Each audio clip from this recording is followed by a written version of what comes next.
भगवान विष्णु के यहाँ तो बैकुंठ था, ब्रह्मा जी के पास में ब्रह्मलोक था, इंद्र जी के पास में इंद्रलोक था, शंकर जी के पास कैलाश धाम था। कैलाश फ्रीज था, जम के बोलो जरा, नहीं, कूलर था, एसी, पलंग, टेबल, थाली, बर्तन, गैस, चूल्हा, लकड़ी, भाटा, कुछ भी नहीं, कुछ। जब पार्वती जी का विवाह हो रहा था, इस प्रसंग को हम कहेंगे जयपुर की कथा में, जब ईसर जी और गोरा जी का विवाह हो रहा था, उस प्रसंग का वर्णन करें, परंतु उसी का थोड़ा सा प्रसंग अपनी जिंदगी में उतारिएगा, थोड़ा सा।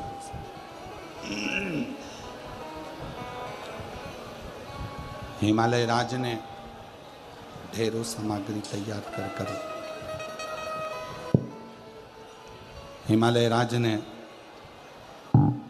कन्यादान के लिए ढेरों सामग्रियां तैयार करी, खूब। हिमालय राज की बेटी बिहाने जा रही है, बेटी सीधा सीधा सामान जानते हो आप लोग? सीधा सामान मतलब आटा, चावल, दाल, खाने का जो सामग्री होती है वो सामग्री।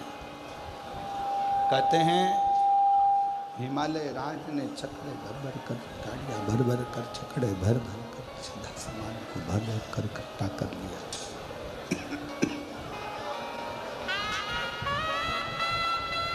इतनी गाड़ियां, इतना छकड़ा सामान सीधे का भरा, मेरी बेटी के घर में 1 साल तक अन्न की कमी नहीं पड़ेगी, इतना अन्न का सामान गाड़ियों में भरा हुआ था। रतन, माणिक, सोना, चांदी, हीरा, पन्ना इतना भरा था, इतना भरा था कि बेटी के जीवन में कोई दुख ना। सारा सामान तैयार, कन्यादान हुआ, भावर पड़ी।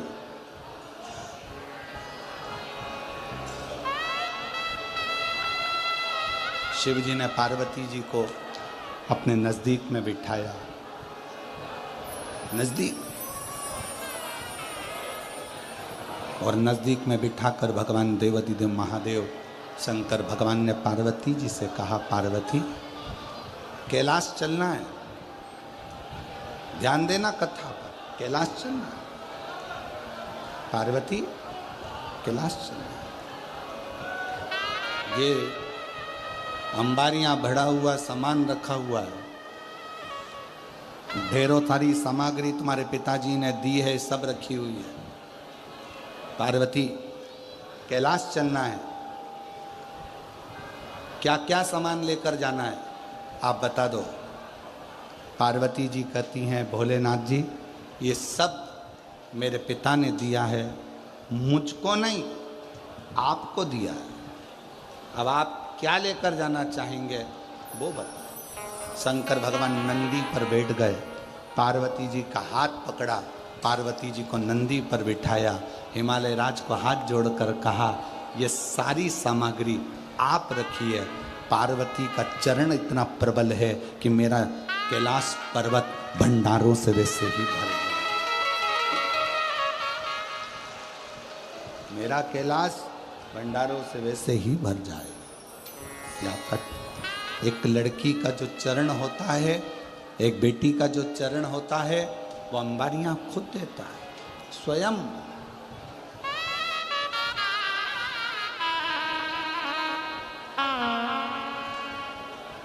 झारखंड में जो कथा 11 मई से आप लोग झारखंड से सुनेंगे टीवी पर, उस कथा का नाम हमने दिया है शिवपुत्री, शिव की बेटी। कैसी है शंकर की बेटी, कैसी होना चाहिए, और शंकर की बेटी ने क्या क्या अपने पिता से मांगा और क्या क्या पिता ने अपनी बेटी को दिया, उस कथा का भी स्मरण आप टीवी पर जरूर करिएगा और बन सके सुने आप, झारखंड आके मना नहीं।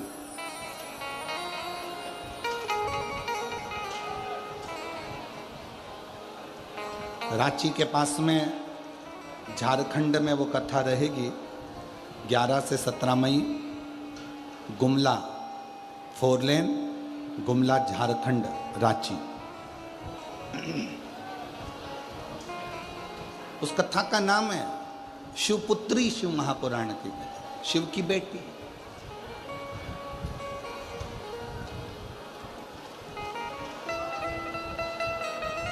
एक पति की निंदा ना सुने, एक पिता की निंदा ना सुने, एक परमात्मा की निंदा ना सुने, ये 3 निंदा श्रेष्ठ नहीं, श्रेष्ठ नहीं।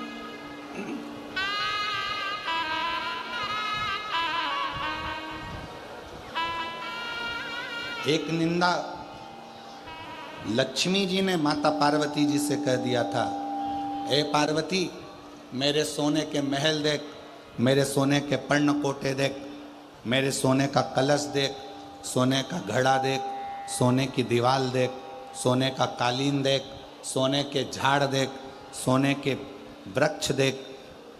लक्ष्मी जी ने जब पार्वती जी से कहा था और आखिरी में पार्वती कुछ भी नहीं बोली, फिर लक्ष्मी जी ने कहा, एक मेरा पति जिसने मुझे स्वर्ग दिया और एक तेरा पति जो तुझे कैलाश की गुफा में लाकर शमशान में पटक दिया। एक मेरा पति है, एक तेरा पति है। इतने में पार्वती जी ने कहा, लक्ष्मी तू मेरी बेस्ट फ्रेंड है, लक्ष्मी तू मेरी सहेली है, मैं तेरे बिना अच्छा नहीं लगता मुझे, पर आज तूने मेरे पति की निंदा करी है, इसलिए आज से तू मेरी बेस्ट फ्रेंड नहीं है।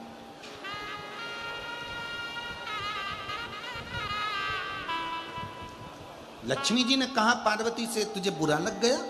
नहीं, मुझे बुरा नहीं लगा। तूने मेरे पति का अपमान करा। जिस सोने के पर्णकोटे की तू बात करती है लक्ष्मी, जिस सोने के महल की तू बात करती है, जिस सोने के वृक्ष की तू बात करती है, ये तो मेरे पति के तन पर लगी हुई भस्म, एक चुटकी पटक दूं तो ये सोने की अम्मारियां तो मेरे पति के भस्म में रखी। चपटी भभूत में है कुबेर, ए गंगधार मुक्ति द्वार ओमकार। मेरे पति के शरीर पर लगी हुई भस्म एक चुटकी निकाल कर डाल दूं तो ऐसे सोने के महल, तू एक स्वर्ग की बात करती है।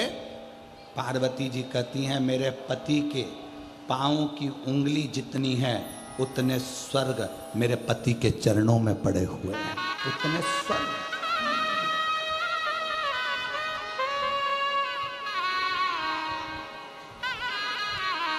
दूसरे के घर का पर्दा देखकर अपने घर के पर्दे मत बदलो,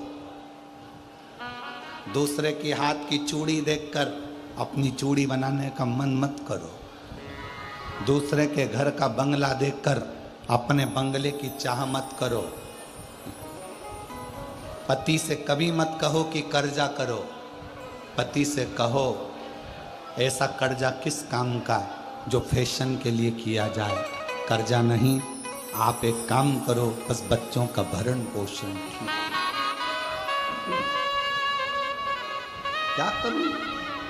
क्या करूं मैं उस धन का? पार्वती जी कहती है मेरे पति के शरीर पर लगी हुई भस्म की एक चुटकी कई स्वर्गों का निर्माण कर देती है, कई स्वर्ग। जीवन का सबसे बड़ा सुख क्या है?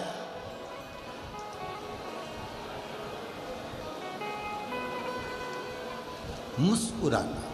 हमने पहले कथा में कहा था 3 चीजें बहुत कठिन है। दुनिया की सबसे कठिन चीज है 3। पहले नंबर का हाथी को धक्का देना, जम के बोलो क्या? जम के बोलो, हाथी को धक्का देना। दूसरे नंबर का, मच्छर के पैर की मालिश करना। ये भी दुनिया का सबसे कठिन काम है। दुनिया की 3 चीजें कठिन हैं। पहले नंबर का हाथी को जम के बोलो धक्का देना। दूसरे नंबर का मच्छर के पैर की मालिश करना। और तीसरे नंबर पर है शादी के बाद किसी पुरुष का मुस्कुराना।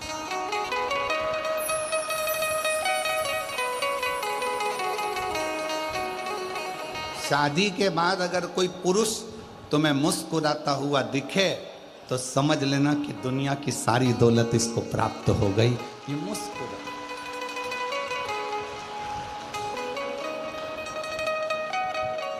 बेचारा शादी के बाद पुरुष किसी के दोस्त के यहाँ शादी में भी जाता है तो मुंह उतार कर रहता है, क्योंकि ज्यादा मुस्कुराता है तो पत्नी सिर पे पल्लू लेकर शादी में बोल देती है, खूब हंस रहे हो। घर में आते से तो तुमको बिल्ली काट खाती है, एकदम मौन हो जाते हो, और यहां इतना मुस्कुरा रहे हो। अभी चलो घर, तुम फिर बात कर। 3 काम सबसे ज्यादा कठिन है।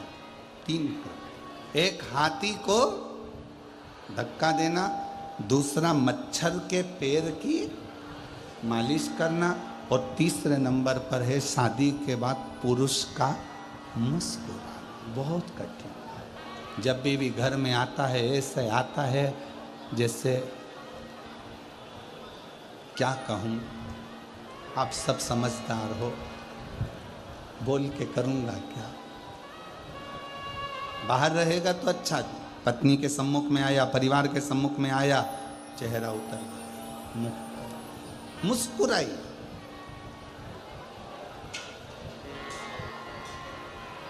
पार्वती जी कहती हैं, मेरे पति के तन पर लगी हुई भस्म एक चुटकी गिरा दूं तो स्वर्ग ही स्वर्ग है, स्वर्ग ही स्वर्ग। चपटी भभूत में है खजाना कुबेर का, ये चपटी भभूत में ये कुबेर का खजाना भरा पड़ा। और तुझे प्रमाण चाहिए तो दिखाती हूं।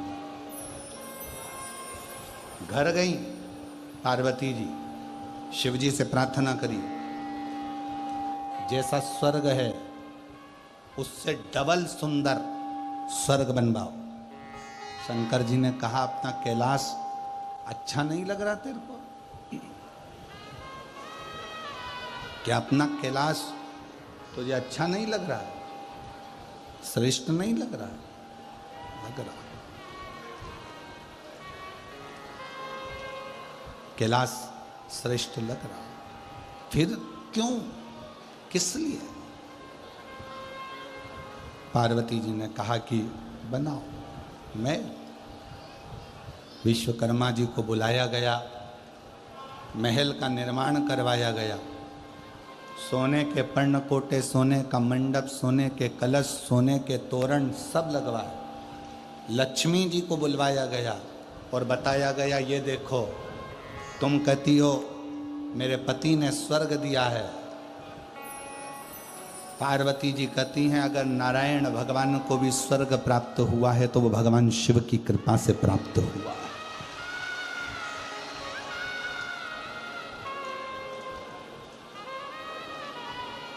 विष शंकर भगवान ने पिया है, विष शिव जी ने पिया, और अमृत सबको दिया है, अमृत सबको प्रदान किया है,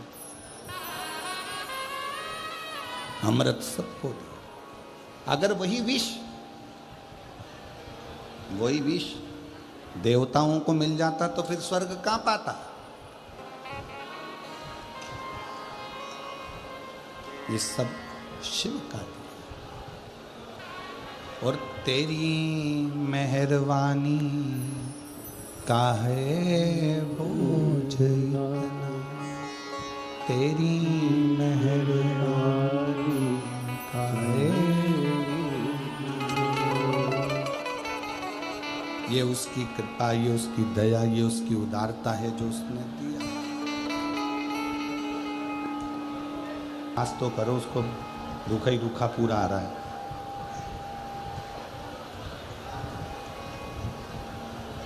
शिव की कृपा से जो वैकुंठ प्राप्त हुआ, उसका दर्शन स्वयं मां लक्ष्मी को करा है।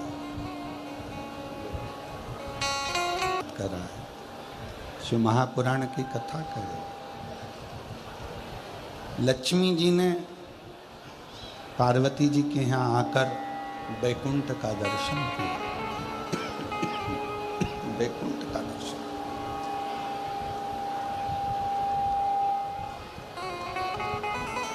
समझ में आ गया माता लक्ष्मी जी को कि शिव जी के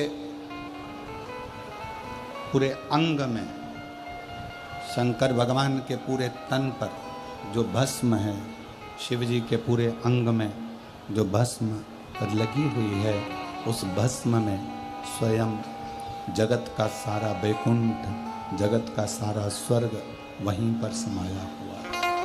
सब कुछ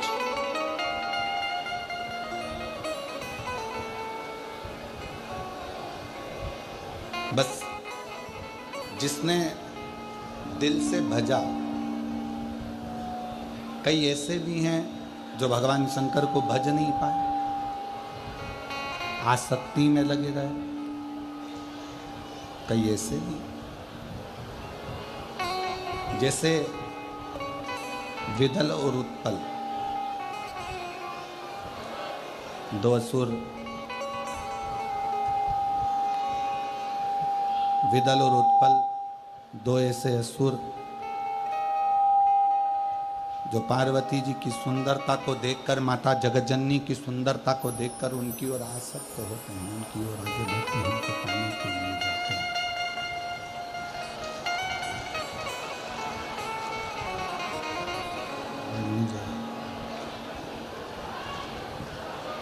जो